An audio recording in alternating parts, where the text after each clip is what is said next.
Good evening, EDL 630. This is Leah Frierson, and I'm here with John Kapell, and we had the privilege of working together on Module 3 this week. So we put together a little PowerPoint where we will go over some key terms, talk a little bit about each one of those terms, and give try to give a good overview of the chapter.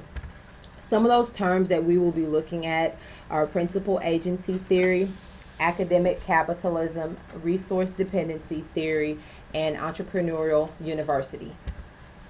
So we're going to start with looking at the principal agent theory. And this is a great theory that, as the text from Bastedo quotes, social life is governed by a series of contracts, and that we're always involved with a series of contracts intersocial and other interactions between those who want the work done and those who are actually doing the work. There's some times that issues or disconnects occur between the principal, which is the oversight person, but based on their wants and their goals and desires of the agent, which is the person who is tasked with the responsibility of doing. Within this realm, we've talked a little bit about shirking, which is going to pertain to the agent principals having misalignments between what the two wants, and making sure that the fulfilling of personal interests as opposed to those of what the principal, so the agent not always fulfilling what's being asked of them. And then slippage is the term the text uses to talk about the differences in preferences between the principal and the agents.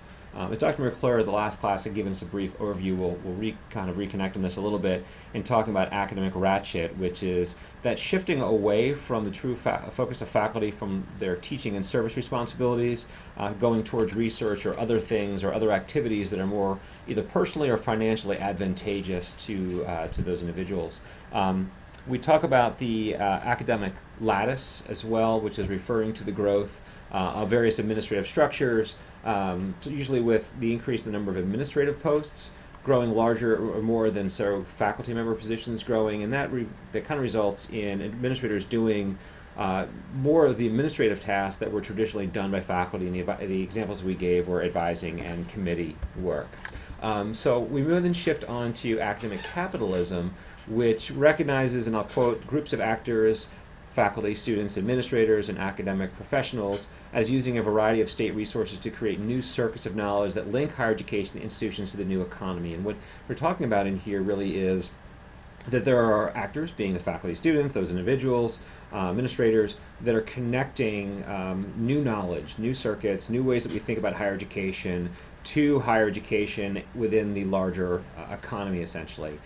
So that's that creation of between the private and public sectors, and also target students as consumers, with college and universities being seen as marketers, giving some advantages to more prestigious universities with terms of revenue generation and wealth management. And this also sees knowledge as a commodity. Something new that we're seeing is it's being able to use that information resources that make it more financially rewarding. Oh, and then, sorry, before I forget, it also talks a little about bringing revenue generation to the private sectors and, versus education, the public having access to that information and knowledge. So the next key term that we will take a look at is resource dependency theory. And so the idea behind resource dependency theory is as resources from a given revenue stream decrease, institutions will seek alternate sources of funding. So really, if you take a look at your current institution, wherever you may be, and look at as just budget cuts are happening, we are always seeking other ways, partnerships with other organizations, corporations, maybe some grant funding, whatever it is that we can kind of supplement wherever that budget cut came from. And so that's kind of the idea behind the resource dependency theory. It kind of gives this idea that offers that as institutions which serve as the agent receive revenues, the source, which is the principal, may expect the institution to adopt characteristics of the source. And so we just have to be very careful about that, making sure that we fully understand as we enter into these partnerships with these different organizations, corporations, that there aren't any underlying expectations that could harm the mission of the institution itself. And then also just understanding that it kind of ties back into bullet number 2. Funding may actually have a price tag, and so as agents or institutions, we need to be well aware of those expectations and principles, and just make sure that everything aligns ethically as well. So when we look at the students in the market model, kind of summarizing the next few articles too within this module, There's rising tuition costs. We're seeing decreased need-based aid versus merit-based aid, and an increasing focus on loans as a way for students to be paying college, and those things really drive up the economic model and decrease the focus on the students and their financial stability. Where we get into that area where we have admissions and other university departments, quote unquote, selling schools. We've got the whole concept, the isomorphism that you talked about in Module 2, where you've got these really nice amenities. You've got these high-end residence halls. If we look at UNCW, we've got some facilities that have not just their own mailbox area versus having to come to the center of a campus to get it.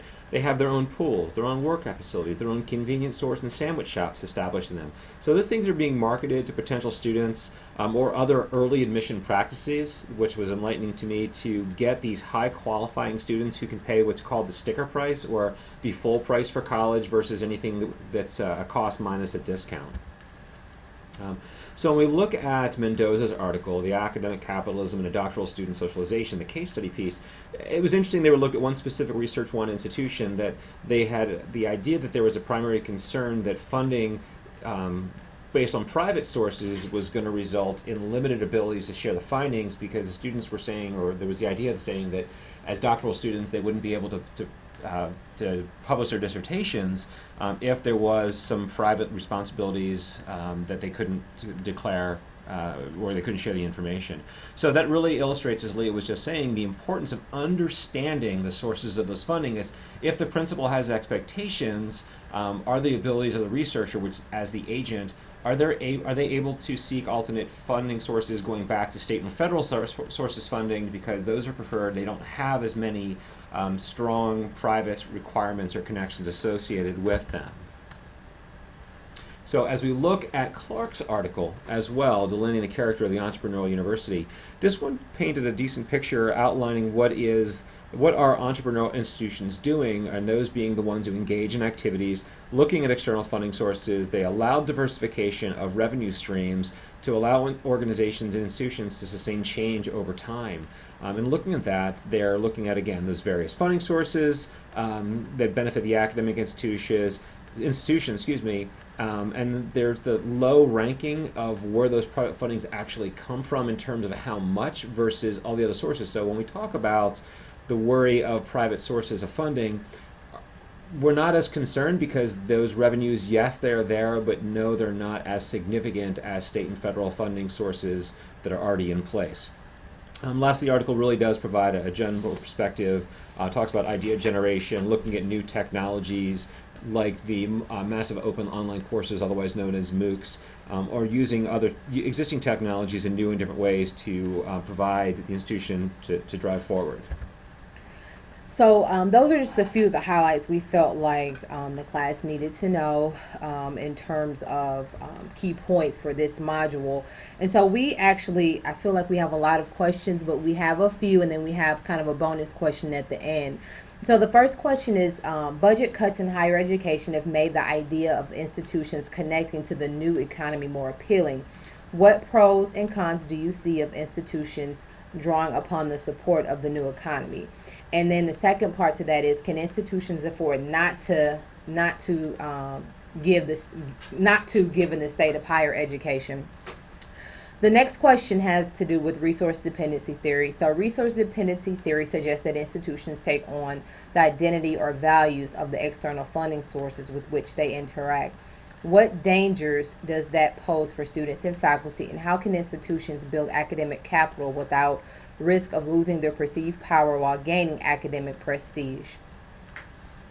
And the next one is, if it applies, and not saying this will for everyone, but looking at your institutional knowledge and experiences, how have you seen your own institution or ones you've attended shift towards a market model approach in using students in increasingly revenue generation manners? And our bonus question is, what can be done that we are not already doing to meet the needs of our customers or our students who do not yet know they are customers, future or potential students?